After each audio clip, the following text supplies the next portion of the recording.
ನಮಸ್ಕಾರ ವೀಕ್ಷಕರೇ, ನಾನು doctor Narayan Mudgale. Unplanned pregnancy ಬಗ್ಗೆ ಮಾತಾಡ್ತೀನಿ. ಈ ಟಾಪಿಕ್ ಮಾಡೋದು ಉದ್ದೇಶ, ನಿನ್ನೆ ಒಬ್ಬರು ಕ್ಲೈಂಟ್ಸ್ ಬಂದಿದ್ರು ನಮ್ಮ ಹತ್ರ ಕ್ಲಿನಿಕ್ಗೆ. ಇಬ್ಬರು ಪೇಷಂಟ್ಸ್ ಬಂದಿದ್ರು, ಗಂಡ ಹೆಂಡತಿ. ಬರೇ 1 ತಿಂಗಳಾಗಿದೆ ಅಷ್ಟೇ ಬೆಂಗಳೂರು ಬಂದ್ಬಿಟ್ಟು ಸೇರಿ. ಇವಾಗ ಆಯಮ್ಮ ಪ್ರೆಗ್ನೆಂಟ್ ಇದ್ದಾಳೆ. ಇಬ್ಬರು ನನ್ನ ಹತ್ರ ಬಂದಿದ್ರು. ಸರ್, 1 ತಿಂಗಳಾಗಿದೆ ನಮ್ಮ ಹತ್ರ ಈಗ ಬೆಂಗಳೂರು ಬಂದುಬಿಟ್ಟು. ಸ್ವಲ್ಪ ವಾಮಿಟಿಂಗ್ ಸೆನ್ಸೇಷನ್ ಇದೆ, 5-6 ದಿವಸ ಆಯಿತು ಸುಸ್ತಾಗ್ತಾ ಇದೆ. ಪೀರಿಯಡ್ ನಾನು ಕೇಳಿದಾದ್ಮೇಲೆ ಲಾಸ್ಟ್ ಡೇಟ್ ಯಾವಾಗ ಇತ್ತಮ್ಮ ನಿಮ್ಮ ಪೀರಿಯಡ್ ಅಂದರೆ, ಸರ್ ಇಷ್ಟು ಡೇಟ್ ಇತ್ತು, ಇವಾಗ ಎಷ್ಟಿದೆ, ಒಂದು 15 ದಿನ ಮೇಲಾಗಿದೆ, ತುಂಬ ಸುಸ್ತಾಗ್ತಾ ಇದೆ. ಏನಾಗಿರ್ಬೋದು? ಪ್ರೆಗ್ನೆನ್ಸಿ ಆಗಿರ್ಬೋದು. ಅಯ್ಯೋ ಸರ್, ಪ್ರೆಗ್ನೆನ್ಸಿ ಇದ್ದರೆ ಬೇಡ ಸರ್, ನಾವು 1 ತಿಂಗಳಾಯ್ತು ಬೆಂಗಳೂರು ಶಿಫ್ಟ್ ಆಗಿ, ನಮಗೆ ಬೇಡ ಸದ್ಯಕ್ಕೆ. ಮದುವೆ ಆಗಿ ಎಷ್ಟು ದಿವಸ ಆಯ್ತಮ್ಮ ಅಂತ ಕೇಳಿದೆ. ಸರ್, ಮದುವೆ ಆಗಿ 1 ವರ್ಷ ಆಯಿತು, ಏನೋ ಮಾಡಬೇಕಂತ ಬೆಂಗಳೂರಿಗೆ ಬಂದಿದ್ವಿ ಇಬ್ಬರು. ಇವಾಗ ಸದ್ಯಕ್ಕೆ ನಮಗೆ ಮಗು ಬೇಡ, ನಾವು ಪ್ಲ್ಯಾನೇ ಮಾಡಿರಲಿಲ್ಲ ಸರ್ ಅಂತ ಹೇಳ್ಬಿಟ್ರು. ನಾನು ಪ್ಲ್ಯಾನೇ ಇರಲಿಲ್ಲ ಸರ್, ಅದು ಆಗಿದೆ. ಕೌಂಟರ್ ಕ್ವಶನ್ ನನ್ನ ಕಡೆಯಿಂದ ಏನಂತಂದರೆ, ತಮ್ಮ ತಂದೆ ತಾಯಿ ಆಗಲಿ ಅಥವಾ ತಮ್ಮ ಯಜಮಾನ್ರ ತಂದೆ ತಾಯಿ ಆಗಲಿ ತಮಗೆ ಪ್ಲ್ಯಾನ್ ಮಾಡಿ ಏನಾದರೂ ಮಾಡಿದಾರಾ ಅಂತ ಕೇಳಿದೆ. That is A natural process. ಗಂಡ ಹೆಂಡತಿ ಸೇರುವಾಗ ಒನ್ ಫೈನ್ ಡೇ ವೀರ್ಯ ಹೋಗ್ಬಿಟ್ಟು ಯೋನಿನಲ್ಲಿ ಎಗ್ನ ಅಟ್ಯಾಚ್ ಆಗುತ್ತೆ, ಗರ್ಭಧಾರಣೆ ಆಗುತ್ತೆ. ಅದಕ್ಕೇನು ಪ್ಲ್ಯಾನ್ ಮಾಡೋದಿರುತ್ತಾ? ಅದು ಆದಮೇಲೆ ನಾನು ಅವ್ರ ಕಪಲ್ ಕೌನ್ಸಿಲಿಂಗ್ ಆದಮೇಲೆ ನಾನು ಲಿಟ್ರೇಚರ್ ಓದ್ತಾ ಇದ್ದೆ, plan pregnancy versus unplanned pregnancy ಅಂತ. ನಮ್ಮ ಇಂಡಿಯನ್ ಡೇಟಾ ಮತ್ತು ಫಾರಿನ್ ಡೇಟಾ ಕೂಡ almost 98% of the pregnancies are unplanned. 98% ಏನು ಪ್ರೆಗ್ನೆನ್ಸಿ ಇವಲ್ಲ, ದಟ್ ಈಸ್ ಅನ್ಪ್ಲ್ಯಾನ್ಡ್. ಬರೀ 2% ಪ್ರೆಗ್ನೆನ್ಸೀಸ್ ಪ್ಲ್ಯಾನ್ಡ್ ಪ್ರೆಗ್ನೆನ್ಸಿ ಇರುತ್ತೆ. ಅದರಲ್ಲಿ 1% ಪ್ರೆಗ್ನೆನ್ಸಿ ಅದೂ ನ್ಯಾಚುರಲ್ ಪ್ರೆಗ್ನೆನ್ಸಿ ಇರುತ್ತೆ, ಮತ್ತು 1% ಏನು ಪ್ರೆಗ್ನೆನ್ಸಿ ಏನಿರುತ್ತೆ ಅಲ್ಲ, ಅದು IUI ಅಥವಾ IVF ಮುಖಾಂತರ ಆಗಿದ್ದಿರುತ್ತೆ. ಸೊ ನಾನು ಪ್ಲ್ಯಾನೇ ಮಾಡಿಲ್ಲ, ಅದಕ್ಕಾಗಿ ನನಗೆ ಪೂರ್ತಿ ರೈಟ್ ಇದೆ ಈ ನನ್ನ ಗರ್ಭನಲ್ಲಿ ಇರುವ ಮಗುನ ಅಬಾರ್ಟ್ ಮಾಡೋದು ಅಂದರೆ, that is your stupidity or your ignorance. Why? Because ನಮಗೆ ಯಾರದು ಜೀವ ತೊಳೋದು ರೈಟ್ ಇಲ್ಲ. If it is medically threatening the mother, ಆ ಒಂದು ಕಂಡೀಷನಲ್ಲಿ ಮೆಡಿಕಲ್ ಅಬಾರ್ಷನ್ ಅಂತ ಒಂದು ಕ್ರಿಯೆ ಇದೆ. ಅದಕ್ಕೆ ಬಿಟ್ಟು ನಾವು ಅದಕ್ಕೆ ರೆಡಿ ಇಲ್ಲ, ನಾವು ಪ್ಲ್ಯಾನ್ ಮಾಡಿಲ್ಲ, ನಮ್ಮ ಮದುವೆಯಾಗಿ 1 ವರ್ಷನೇ ಆಗಿದೆ, ನಾವಿನ್ನ ಎಂಜಾಯ್ ಮಾಡಬೇಕು, ನಾವಿನ್ನ ಹನಿಮೂನಿಗೆ ಹೋಗಿಲ್ಲ, ನಾನು ಮನೆ ಕಟ್ಟಬೇಕು, ನಾನು ಬಂಗ್ಲೆ ತೊಗೋಬೇಕು, ನಾನು ಕಾರ್ ತೊಗೋಬೇಕು. This all are materialistic needs. ಇಬ್ಬರು ಗಂಡ ಹೆಂಡತಿಗೆ ಹೇಳಿದೆ, ನೋಡ್ರಪ್ಪ, ನಾನು ಮೋಸ್ಟ್ಲಿ ಅವ್ರಿಗೆ ಗೊತ್ತಿರಲಿಲ್ಲ ನಾನು ಫರ್ಟಿಲಿಟಿ ಪ್ರಾಕ್ಟೀಸ್ ಮಾಡ್ತೀನಿ ಅಂತ. ಜಸ್ಟ್ ಒಂದು ಮನೆ ಹತ್ತಿರ ನಿಯರೆಸ್ಟ್ ಕ್ಲಿನಿಕ್ ಅಂತ ಬಂದಿದ್ದರು, ಉತ್ತರ ಕರ್ನಾಟಕದಿಂದ ಬಂದಿದ್ದವರು. ನೋಡ್ರಪ್ಪ, ನಾನು ಫರ್ಟಿಲಿಟಿ ಪ್ರಾಕ್ಟೀಸ್ ಮಾಡ್ತೀನಿ, ಆ್ಯನ್ ಎವ್ರೇಜ್ ಪ್ರತಿದಿನ ನಾನು 15-20 ಕಪಲ್ಸ್ ನಾನು ನೋಡ್ತೀನಿ. ಯಾರು ಮದುವೆಗೆ 5 ವರ್ಷ ಆಗಿದೆ, 7 ವರ್ಷ ಆಗಿದೆ, 8 ವರ್ಷ ಆಗಿದೆ, 10 ವರ್ಷ ಆಗಿದೆ, ಮಕ್ಕಳಾಗ್ತಾ ಇಲ್ಲ, ಹಾಸ್ಪಿಟಲ್ದಿಂದ ಹಾಸ್ಪಿಟಲ್ ಹೋಗಿ ಹೋಗಿ ಹೋಗಿ ಸುಸ್ತಾಗಿ ಬಂದಿದ್ದಿರ್ತಾರೆ ನನ್ನ ಹತ್ರ. ಎಷ್ಟೋ ಸತಿ ನಿಮ್ಮ ಥರನೂ ನನ್ನ ಹತ್ರ ಕಪಲ್ಸ್ ಬರ್ತಾರೆ, ಯಾರು ಫಸ್ಟ್ ಇನಿಷಿಯಲ್ ಸ್ಟೇಜ್ನಲ್ಲಿ ಮಗು ಆಗಿದ್ದಿರುತ್ತೆ, ಗರ್ಭಧಾರಣ ಆಗಿದ್ದಿರುತ್ತೆ, ಪಿಲ್ಸ್ ತೊಗೊಂಡ್ಬಿಟ್ಟು ಅಬಾರ್ಟ್ ಮಾಡ್ತಾರೆ. ಅಬಾರ್ಟ್ ಮಾಡಿ ಇವಾಗ 3 ವರ್ಷ 4 ವರ್ಷ ಆದಮೇಲೆ ಅವಾಗ ಅವ್ರಿಗೆ ರಿಯಲೈಸ್ ಆಗುತ್ತೆ, ಇಲ್ಲ ಈಗ ನಮ್ಮ ಫ್ರೆಂಡ್ಸ್ ಜೊತೆಗೆ ಎಲ್ಲರ ಜೊತೆಗೆ ನಮ್ದೇನು ಮದುವೆ ಆಗಿದ್ದಿಲ್ಲ, ಅವ್ರಿಗೆ 1 ಅಥವಾ 2 ಮಕ್ಕಳಾಗಿದ್ದಾರೆ. ಈಗ ಎಲ್ಲೋ ಫಂಕ್ಷನಲ್ಲಿ ಹೋಗಿದ್ರೆ ನಮಗೆಲ್ಲರೂ ಕೇಳಿ ಕೇಳಿ ಸುಸ್ತು ಮಾಡ್ತಾಯಿದ್ರೆ, ಮಗು ಯಾವಾಗ, ಸ್ವೀಟ್ ಯಾವಾಗ, ಗುಡ್ ನ್ಯೂಸ್ ಯಾವಾಗ ಅಂತ. ಆವಾಗ ನಾವು ಸೋಷಿಯಲ್ ಪ್ರೆಷರ್ದಿಂದ, ಸೊಸೈಟಿದ ಪ್ರೆಷರ್ದಿಂದ ನಾವು ಮಗು ಮಾಡೋ ಅಂತ ನಾವು ಹೊರಟಿದ್ದಾಗ ಅವಾಗ ಕನ್ಸೀವ್ ಆಗ್ತಾ ಇಲ್ಲ. IUI ಕನ್ಫ್ಯೂಷನ್ ಆಗಿಬಿಟ್ಟು ಆಮೇಲೆ ಲಾಸ್ಟಿಗೆ ಆಯುರ್ವೇದ ಕಡೆ ಬಂದಿದ್ದಿರ್ತಾರೆ. ನಿಮಗೆ ಆ ದಾರಿಗೆ ಏನಾದರೂ ಹೋಗಬೇಕು ಅಂದರೆ ದಯವಿಟ್ಟು ಅದನ್ನು ನೀವು ಏನು ಮಾಡಬೇಕು ಅದು ಮಾಡಿ, ಬಟ್ ಅದಕ್ಕೆ ನಾನು ಯಾವುದೋ ಟ್ರೀಟ್ಮೆಂಟ್ ಕೊಡಲ್ಲ. ನಿಮಗೆ ಯಾರಿಗಾರು ಮೀಟ್ ಆಗೋದಿದ್ದರೆ ಮೀಟ್ ಆಗಿ, ಬಟ್ ಅದರದ್ದು ಪ್ರೋಸು ಮತ್ತು ಕಾನ್ಸ್ ಡೀಟೇಲ್ ಆಗಿ 1/2 ಅವರ್ ಕೊಟ್ಟು ಹೇಳಿದ್ದೀನಿ. ಯಾಕಂದರೆ ನಾನು ಒ ಪಿ ಡಿನಲ್ಲಿ 15-20 ಜನ ಹೊರಗಡೆ ಕೂತಿದ್ದಿದ್ರೂ ಈ ಒಂದು ಪ್ರೆಗ್ನೆನ್ಸಿನ ಉಳಿಸ್ಬೇಕು, ಅವರಿಗೆ ಇದರದ್ದು ಬೆನಿಫಿಟ್ ಹೇಳಬೇಕು, ಪ್ರೋಸ್ ಮತ್ತು ಕಾನ್ಸ್ ಹೇಳಬೇಕು ಅವರಿಗೆ ಎಲ್ಲ ರೀತಿಯಿಂದ. ಇವತ್ತು ನಿಮಗೆ ಪ್ರೆಗ್ನೆನ್ಸಿ ಆಗಿದೆ, ನಾಳೆ ಯಾರನ್ನಾದ್ರೂ ಆಗುತ್ತಾ ಅಂತ ಏನಾದರೂ ಗ್ಯಾರಂಟಿ ಇದೆಯಾ ಅಂತ ಇಬ್ಬರಿಗೂ ಕೇಳಿದೆ ನಾನು. ಕೇಳ್ದಾದ್ಮೇಲೆ ಹುಡುಗ ಸ್ವಲ್ಪ ಏನಂದರೆ ಹೀಸ್ ಇನ್ ಫೇವರ್ ಅಪ್, ಅದು ಕಂಟಿನ್ಯೂ ಮಾಡೋಣ ಅಂತ. ಬಟ್ ಹುಡುಗಿದ ಮನಸ್ಸಿನಲ್ಲಿ strictly she is very adamant. ಯಾಕಾಗಲ್ಲ ಸರ್? ನಮ್ಮ ತಾಯಿಗಾಗಿದೆ, ನಮ್ಮ ಅಕ್ಕಗಾಗಿದೆ, ನನಗೆ ಯಾಕಾಗಲ್ಲ? ಅದಕ್ಕೆ ಹೇಳಿದೆ ಎಲ್ಲ ಡೀಟೇಲಾಗಿ. ನೋಡಮ್ಮ, ಮುಂಚೆ ಒಂದು ಮಹಿಳೆಗೆ 4, 5, 6 ಮಕ್ಕಳು ಇರ್ತಿತ್ತು. ಆಮೇಲೆ ಈಗ 2 ಬಂತು. ಇವಾಗ 1 ಆಗೋದೇ ಭಾಳ ಅಪರೂಪ ಆಗಿದೆ. ಅದಕ್ಕೆ ಬರೀ ನೀನು ಜೀನು ಅಥವಾ ನಿನ್ನ ಫ್ಯಾಮಿಲಿ ಹಿಸ್ಟ್ರಿ ಮುಖ್ಯ ಇರಲ್ಲ. ನೀನು ಏನು ತೊಳುವ ಆಹಾರ, ನೀನು ಇರುವ ವಿಹಾರ, ಎಲ್ಲಿರ್ತಾ ಇದ್ದೀರಾ, ಹೇಗಿರ್ತಾ ಇದ್ದೀರಾ, ಬಾಡಿನಲ್ಲಿ ವೈಟಮಿನ್ ಡಿ ಎಷ್ಟಿದೆ, B12 ಎಷ್ಟಿದೆ, ಕ್ವಾಲಿಟಿ ಆಫ್ ಏರ್ ಎಷ್ಟಿದೆ, PCOS ಏನಾದರೂ ಇದೆಯಾ, PCOD ಏನಾದರೂ ಇದೆಯಾ, ಥೈರಾಯ್ಡ್ ಸಮಸ್ಯೆ ಏನಾದರೂ ಬಂದಿದೆಯಾ, ಎಲ್ಲ ಡಿಪೆಂಡಿಂಗ್ ಅಪಾನ್ ನಮ್ಮ ಫುಡ್. ಇವತ್ತು ನಾಳೆ ನಾವೇನು ತಿಂತಾ ಇದ್ದೀವಿ, it is all heavily chemical ಇದ್ದಿದೆ.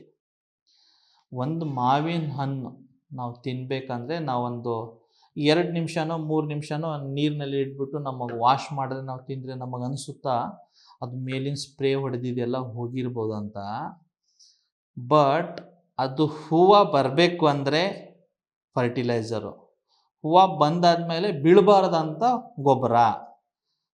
ಒಂದು ಸತಿ ಹೂವು ಅದು ಚಿಕ್ಕ ಬೀಜ ಅಷ್ಟು ಬಂದಾದ್ಮೇಲೆ ಗೊಬ್ಬರ, ಆಮೇಲೆ ಕಾಯಿ ದೊಡ್ಡದಾಗಬೇಕಂದ್ರೆ ಗೊಬ್ಬರ, ಕಲರ್ ಬರಬೇಕಂದ್ರೆ ಸ್ಪ್ರೇ. ಇಷ್ಟೆಲ್ಲ ಅದರದ್ದು ಉತ್ಪತ್ತಿ ಹಿಡಿದು ಮಾರ್ಕೆಟ್ನಲ್ಲಿ ಬರುವವರೆಗೆ 3 ತಿಂಗಳು 4 ತಿಂಗಳು ಅದಕ್ಕೆ ಬರೇ ಸ್ಪ್ರೇ ಮತ್ತು ಫರ್ಟಿಲೈಸರ್ ಹಾಕಿದ್ರೆ ನಾವು 2 ನಿಮಿಷ ನೀರಿನಲ್ಲಿ ತೊಳೆದ್ಬಿಟ್ಟು ನಮಗೆ ಅನಿಸುತ್ತೆ ನಾವು ಕೆಮಿಕಲ್ನ ಹೊರಗಡೆ ಹಾಕ್ತೀವಿ ಅಂತ. ತಪ್ಪದು.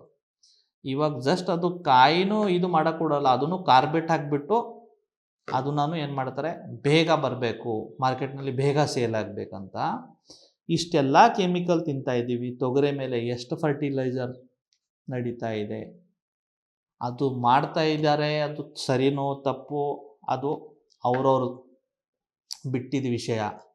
ಇವಾಗ ರೈತ ಮಾಡ್ತಾ ಇದ್ದಾರೆ, ಇದು ತಪ್ಪ ಅಂತ ಹೇಳಿದ್ರೆ ರೈತನಲ್ಲಿ ಮತ್ತು ಯಾರೋ ಬುದ್ಧಿಜೀವಿ ಬರ್ತಾನೆ, ಸರ್ ಇದು ಮಾಡಿಲ್ಲ ಅಂದ್ರೆ ನಮ್ಮ ಮನೆ ನಡೆಯಲ್ಲ, 2 ಚೀಲ ತೊಗರಿ ಆಗುತ್ತೆ, ಔಷಧಿ ಹೊಡೆದ್ರೇ ನಮ್ಗೆ 6 ಚಿಗಲಿ ಬರೋದು.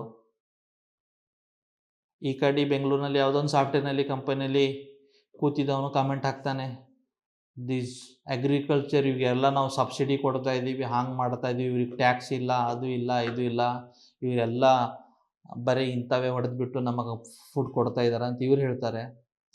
ಆಮೇಲೆ ನೀನಪ್ಪ ನಿನ್ನ ಸ್ಯಾಲ್ರಿ, ನಿಂದದು ನಿನ್ನ ಅರ್ನಿಂಗು, ನಿನ್ನ ತಿಂಗಳಿಗೆ 2.5 ಲಕ್ಷ 3 ಲಕ್ಷ ತೊಗೊಂಡ್ಬಿಟ್ಟು AC ರೂಮ್ನಲ್ಲಿ ಕೂತ್ಬಿಟ್ಟು ಕಮೆಂಟ್ ಮಾಡ್ತೀಯಲ್ಲ, ಅವ್ನ ರಂಗರಿಗೆ ಇಡೀ ಫ್ಯಾಮಿಲಿ ದುಡಿದ್ರೆ ವರ್ಷಿಗೆ 2 ಲಕ್ಷ ಅವ್ರಿಗೆ ಆಗ್ತಾಯಿಲ್ಲ. ಸೊ ಇದು ಏನಿದೆ ಪ್ರೋಸ್ ಆ್ಯಂಡ್ ಕಾನ್ಸ್ ಇದೆ, ಇದ್ರ ಬಗ್ಗೆ ಡೀಪ್ನಲ್ಲಿ ಹೋಗೋದು ಬೇಡ. ಬಟ್ ರೈತರಿಗೆ ಆದಷ್ಟು ನಾನು ಏನು ಹೇಳ್ತೀನಿ, ಎಷ್ಟೈತಷ್ಟು ಸ್ವಲ್ಪ ಕಡಿಮೆ ಗೊಬ್ಬರ ಯೂಸ್ ಮಾಡಿ. ಬರೀ ಆಹಾರ ಇಲ್ಲ, ಜಮೀನು ಭೂಮಿದು ಫಲವತ್ತತೆನೂ ಏನಿದೆಯಲ್ಲ ಈ ಫರ್ಟಿಲೈಸರ್ ಮಾಡಿ ಮಾಡಿ ವೀಕ್ ಆಗ್ತಾ ಇದೆ. ನಿಮ್ಮ ಜಮೀನಲ್ಲಿ ನೀವು ನೋಡಿ, ಮುಂಚೆ ಸ್ವಲ್ಪ ಕಾಲಿಟ್ಟರೆ ಅಟ್ಲೀಸ್ಟ್ 1/2 ಇಂಚರ ಜಮೀನಿಗೆ ಒಳಗಡೆ ಹೋಗ್ತಿತ್ತು. ಅಷ್ಟು ಏನಿರುತ್ತೆ ಅದ್ರ ಹ್ಯೂಮಸ್ ಅಂತೀವಿ, ಲ್ಯಾಂಡ್ದು ಭೂಮಿದು ಅಷ್ಟು ಸಾಫ್ಟ್ ಇರ್ತಿತ್ತು. ಇವಾಗ ಪೂರ್ತಿ ಅದು ಯೂರಿಯಾ ಹಾಕಿ ಹಾಕಿ ಹಾಕಿ ಒಂಥರ ಕಾಂಕ್ರೀಟ್ ಥರ ಆಗಿಬಿಟ್ಟೈತಿ, ಜಮೀನು ಹಾರ್ಡ್ ಆಗಿಬಿಟ್ಟಿದೆ. ಎಷ್ಟೈತಷ್ಟು ಗೊಬ್ಬರ ಎಲ್ಲ ಕಡಿಮೆ ಬೆಳೆಸಿ, ಯಾಕಂದರೆ ಅದರಿಂದ ಎಷ್ಟೋ ಆರೋಗ್ಯ, ಇವಾಗೆಲ್ಲ ಕ್ಯಾನ್ಸರ್ ಜಾಸ್ತಿ ಆಗೋಕ್ಕೆ, ಇವಾಗ ಪ್ರೆಗ್ನೆನ್ಸಿಗೆ ಸಮಸ್ಯೆ ಆಗೋಕ್ಕೆ, ಬೇರೆ ಬೇರೆ ಚರ್ಮ ಕಾಯಿಲೆ ಆಗೋಕ್ಕೆ, ಬೇರೆ ಬೇರೆ ಮೆಂಟಲ್ ಡಿಸಾರ್ಡರ್ ಆಗೋಕ್ಕೆ, ಮಕ್ಕಳು ಹುಟ್ಟಿದ ಮಕ್ಕಳಿಗೆ ಯಾವುದೋ ಈ ಥರ ಸಮಸ್ಯೆ ಆಗೋಕ್ಕೆ ಪ್ರಾಬ್ಲಮ್ ಅಂದರೆ ನಮ್ಮ ಫುಡ್ಡು. ಆಮೇಲೆ ಇಂಡಸ್ಟ್ರಿ ಸರೌಂಡಿಂಗ್ ಯಾರು ಜನ ಉಳಿತಾರೆ, ಆ ಇಂಡಸ್ಟ್ರಿಯಿಂದ ಬರುವ ಪಾಲ್ಯೂಷನು, ಅಥವಾ ನದಿ ಅಕ್ಕಪಕ್ಕ ಯಾರಿರ್ತಾರೆ ಆ ನದಿನಲ್ಲಿ ಎಷ್ಟೋ ಇಂಡಸ್ಟ್ರಿದವರು ಕೆಮಿಕಲ್ ಏನು ಬಿಡ್ತಾರೆ, ಆ ಕೆಮಿಕಲ್ ಅದೇ ನೀರು ಕುಡಿದು ಎಷ್ಟೋ ಕ್ಯಾನ್ಸರ್ಸ್ ಬರ್ತಾ ಇದೆ. ಸೊ ನಾವು ಆ್ಯಸ್ ಎ ಸೊಸೈಟಿ ವಿಚಾರ ಮಾಡಬೇಕು. ಒಂದು ಕಡೆ ನಾವು ಪ್ರೋಗ್ರೆಸ್ ಆಗ್ತಾ ಇದ್ದೀವಿ, ಒಂದು ಕಡೆ ನಾವು ಪೂರ್ತಿ ಲಕ್ಸುರಿಯಸ್ ಲೈಫ್ ಕಡೆ ಹೋಗ್ತಾ ಇದ್ದೀವಿ. ಬಟ್ ಅದೇ ರೀತಿ ನಮ್ಮ ಬಾಡಿನಲ್ಲಿ ಎಷ್ಟು ತೊಂದರೆ ಆಗ್ತಾ ಇದೆ, ಎಷ್ಟು ಸಮಸ್ಯೆಗಳಾಗ್ತಾ ಇದೆ. ಸಣ್ಣ ಸಣ್ಣ ಮಕ್ಕಳಿಗೆ 3 ವರ್ಷ 4 ವರ್ಷದ ಮಕ್ಕಳಿಗೆ ಆಸ್ತಮಾ, 3 ವರ್ಷ 4 ವರ್ಷದ ಮಕ್ಕಳಿಗೆ ಬ್ಲಡ್ ಕ್ಯಾನ್ಸರು, 4 ವರ್ಷದ ಮಕ್ಕಳಿಗೆ ಕಿಡ್ನಿ ಪ್ರಾಬ್ಲಮ್ಮು, ಡಯಾಬಿಟೀಸು, ಇವೆಲ್ಲ ನೋಡಿದ್ರೆ ಎಲ್ಲೋ ಒಂದು ಕಡೆ ಪ್ರೋಗ್ರೆಸ್ ಆಗ್ತಾ ಇದೆ, ಇಲ್ಲಂತಿಲ್ಲ. ಬಟ್ ನಾವು ಸ್ವಲ್ಪ ಹೆಲ್ತ್ ಬಗ್ಗೆನೂ ವಿಚಾರ ಮಾಡಬೇಕು, ಹೆಲ್ತ್ ಬಗ್ಗೆನೂ ಗಮನ ತಗೋಬೇಕು. ಇವಾಗ ನೀವು ನೋಡಿ ಯುರೋಪಿಯನ್ ಕಂಟ್ರೀಸ್ನಲ್ಲಿ, ಆಸ್ಟ್ರೇಲಿಯಾನಲ್ಲಿ, ಜಪಾನ್ನಲ್ಲಿ ನಮ್ಮ ಇಂಡಿಯನ್ ಏನು ಎಕ್ಸ್ಪೋರ್ಟ್ ಮಾಡಿದ ಮಾವಿನ ಹಣ್ಣುಗಳನ್ನ ಅವರು ಒಳಗಡೆನೇ ತೊಗೊಂಡಿಲ್ಲ, ವಾಪಸ್ ಕಳಿಸಿದ್ದಾರೆ.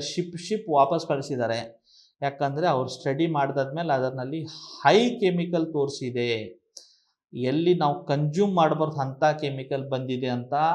ಇನ್ಕ್ಲೂಡಿಂಗ್ ಚೈನಾ ನಮ್ಮ ರೈಸು ತಗೋತಾ ಇಲ್ಲ, ಈಗ ವಾಪಸ್ ಕಳಿಸ್ತಾ ಇದೆ. ಓವರ್ ಪೆಸ್ಟಿಸೈಡ್ ಯೂಸ್ ಮಾಡಿದ್ದೀರಿ, ಓವರ್ ಹರ್ಬಿಸೈಡ್ ಯೂಸ್ ಮಾಡಿದ್ದೀರಿ ಅಂತ.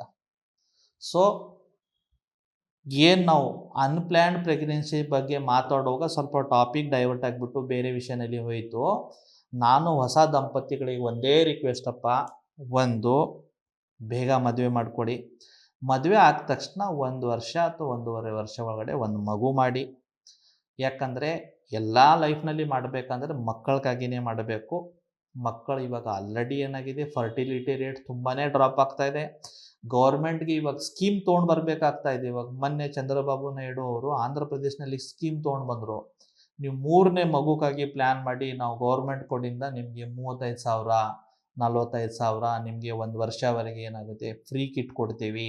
ನಿಮ್ಮ 3ನೇ ಏನು ಮಗು ಆಗುತ್ತೆ ಅದಕ್ಕೆ ಎಲ್ಲ ರೀತಿಯಿಂದ ನಾವು ಸೌಕರ್ಯ ಕೊಡ್ತೀವಿ. ಯಾಕಂದರೆ ಗೌರ್ಮೆಂಟ್ಗೆ ಇವಾಗ ರಿಯಲೈಸ್ ಆಗ್ತಾ ಇದೆ ನಮ್ಮ ಫರ್ಟಿಲಿಟಿ ರೇಟ್ ಡ್ರಾಪ್ ಆಗ್ತಾ ಇದೆ. ಬರ್ತಾ ಬರ್ತಾ ಜಪಾನ್ದು ಏನು ಪರಿಸ್ಥಿತಿ ಆಗಿದೆ, ಚೈನಾದ ಏನು ಪರಿಸ್ಥಿತಿ ಆಗಿದೆ, ನಮ್ಮದು ಅದೇ ಪರಿಸ್ಥಿತಿ ಆಗಬಾರ್ದು.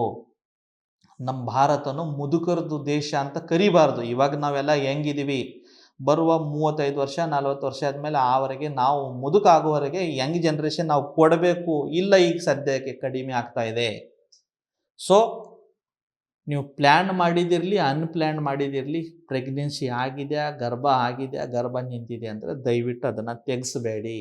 ಮತ್ತೊಂದು ರಿಕ್ವೆಸ್ಟ್, ಯಾರು ಈ ಗೈನಿಕಾಲಜಿಸ್ಟ್ ಇರ್ತಾರೆ ಅಥವಾ ಯಾರು ಸ್ತ್ರೀ ರೋಗ ತಜ್ಞ ಇರ್ತಾರೆ ಮೇಡಮ್, ತಮಗೆ ಕೂಡ ರಿಕ್ವೆಸ್ಟು, ಇಂಥವೆಲ್ಲ ಜನ ಬಂದರೆ ಎಷ್ಟೈತು ಸಾಧ್ಯ ಅಷ್ಟು ಕನ್ವಿನ್ಸ್ ಮಾಡಿ ಅವರಿಗೆ. ಆದಷ್ಟು ಪ್ರೆಗ್ನೆನ್ಸಿ ಕಂಟಿನ್ಯೂ ಮಾಡಿ. ಯಾವುದೋ ಕಾರಣಕ್ಕೆ ಇಂಥವೆಲ್ಲ ಗಿರಾಕಿಗಳಿಗೆ ಅನ್ವಾಂಟೆಡ್ ಏನಿದೆಯಲ್ಲ ಈ ಥರ ಅಬಾರ್ಷನ್ ಆಗುವ ಪಿಲ್ಸ್ ಕೊಡಕ್ಕೆ ಹೋಗಬೇಡಿ. ಯಾಕಂದರೆ ಇದು ವಾರ್ನಿಂಗ್ ಸೈನ್ ನಮ್ಮ ಇಂಡಿಯಾಗೆ. ಮುಂಚೆ ಒಂದು ಕಾಲ ಇತ್ತು, ಓವರ್ ದ ಕೌಂಟರೇ ಮೆಡಿಕಲ್ನಲ್ಲಿನೇ ಕೊಟ್ಬಿಡೋರು. ಇದು ಇವತ್ತು ರಾತ್ರಿ ಹಾಕ್ಕೊಳ್ಳಿ, ನಾಳೆ ತೊಗೊಳ್ಳಿ, 3 ದಿನ ತೊಗೊಳ್ಳಿ, ಹೋಗ್ಬಿಡುತ್ತೆ ಅಂತ. ಈಗ ಸ್ಟ್ರಿಕ್ಟ್ ಮಾಡಿದ್ದಾರೆ ಗೌರ್ಮೆಂಟು, ಮೆಡಿಕಲ್ನಲ್ಲಿ ಸಿಗ್ತಾ ಇಲ್ಲ. ಇವಾಗ ಒಂದೇ ಆಪ್ಷನ್, ನೀವು ಡಾಕ್ಟರ್ ಹತ್ರ ಹೋಗಬೇಕು, ಪಿಲ್ಸ್ ತೊಗೋಬೇಕು. ಇವಾಗ ಡಾಕ್ಟರ್ ಕೂಡ ಸ್ವಲ್ಪ ಸ್ಟ್ರಿಕ್ಟ್ ಮಾಡಿಬಿಟ್ಟು ಆದಷ್ಟು ಒಂದು 50% 60% ಏನು ಅಬಾರ್ಷನ್ ಆಗ್ತಾ ಇದೆ ಅದನ್ನು ನಾವು ಕಂಟ್ರೋಲ್ ಮಾಡಿದ್ರೆ ಅಥವಾ ಸ್ಟಾಪ್ ಮಾಡಿದ್ರೆ ಬರುವ ದಿನಗಳಲ್ಲಿ ನಮ್ಮ ಒಂದು ಒಳ್ಳೆ ಹೆಲ್ದಿ ಮಕ್ಕಳು ಹುಡ್ತಾರಂತ ಆಸೆ ಇದೆ. ಯಾಕಂದರೆ ನ್ಯಾಚುರಲಿ ಇರುತ್ತೆ, ಆರ್ಟಿಫಿಷಿಯಲ್ ಇರುತ್ತೆ. ಇವಾಗ ನ್ಯಾಚುರಲ್ ಆಗಿದೆ, ಅಬಾರ್ಷನ್ ಮಾಡಿಬಿಟ್ಟು ಥ್ರೋ ಮಾಡಿಬಿಟ್ಟು 5 ವರ್ಷ ಆದಮೇಲೆ ಅದು ಟೆಸ್ಟ್ ಟ್ಯೂಬ್ ಬೇಬಿ ಮಾಡೋದ್ರಲ್ಲಿ ಉಪಯೋಗ ಇಲ್ಲ. ಸೊ ಹೋಪ್ ನಿಮಗೆ ಏನಾದರೂ ಹೊಸ ದಂಪತಿಗಳಿದ್ದೀರಾ, ಹೊಸ ಮದುವೆ ಆಗಿದೆ, ಗರ್ಭ ನಿಂತಿದೆ ಅಂದರೆ ನೀವು ಏನೋ ವಿಚಾರ ಮಾಡಬೇಡಿ. ಎಷ್ಟು ಬಡವಿದ್ರೂ ಪರವಾಗಿಲ್ಲ, ಫಸ್ಟ್ ಒಂದು ಮಗು ಮಾಡಿ. ಯಾವುದೋ ಕಾರಣಕ್ಕೆ ಅಬಾರ್ಷನ್ ಮಾಡೋಕ್ಕೆ ಹೋಗಬೇಡಿ. ನಮಸ್ಕಾರ.